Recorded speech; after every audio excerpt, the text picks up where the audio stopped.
Muzita ra Jesu mafyose ofukama, ndimi dzose dzopupura kuti Jesu ndiye Ishe. Muzita ra Jesu mafyose ofukama, ndimi dzose dzopupura kuti Jesu ndiye Ishe. Imi Baba masarireiko vamwe vachipupura kuti Jesu ndiye Ishe? Imi Baba masarireiko vamwe vachipupura kuti Jesu ndiye Ishe? Imi amai masarireiko vamwe vachipupura kuti Jesu ndiye Ishe? Imi mama masarireiko vamwe vachipupura kuti Jesu ndiye Ishe?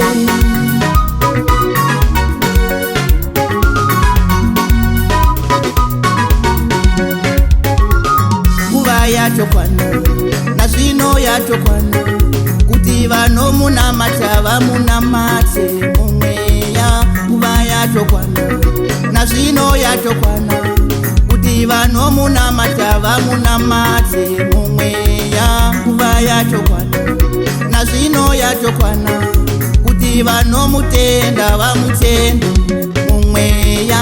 Imi Baba masarireiko vamwe vachipupura kuti Jesu ndiye Ishe? Imi Baba masarireiko vamwe vachipupura kuti Jesu ndiye Ishe? Imi amai masarireiko vamwe vachipupura kuti Jesu ndiye Ishe? Imi mama masarireiko vamwe vachipupura kuti Jesu ndiye Ishe?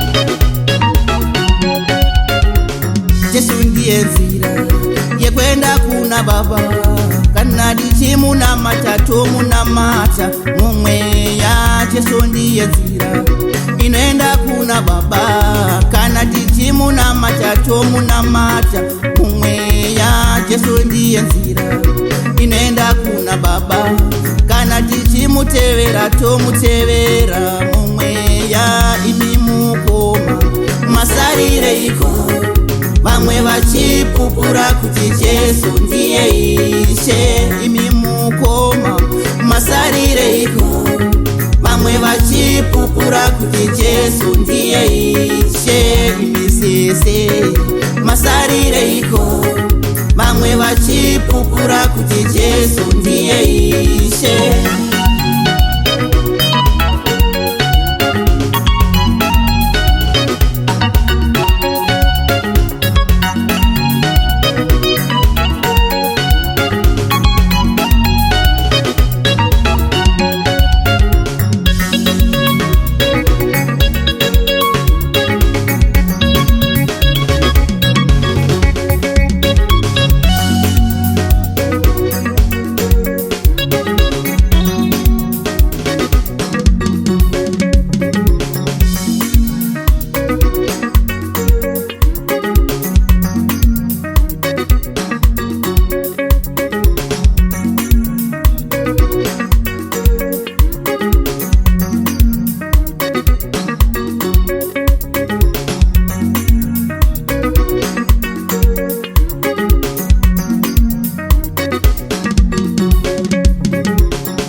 Basa redu ndere kushumira, tese tichimuimbira nekutenda mumweya. Isu basa redu ndere kushumira, tese tichimutenda nekuombera mumweya. Isu basa redu ndere kushumira, tese tichimuimbira nekutenda mumweya. Isu basa redu ndere kushumira, tese tichimuimbira nekutenda mumweya. masarireiko vamwe vachipupura kuti Jesu ndiye Ishe? Imi mukoma masarireiko vamwe vachipupura kuti Jesu ndiye Ishe? Imi sese masarireiko vamwe vachipupura kuti Jesu ndiye Ishe?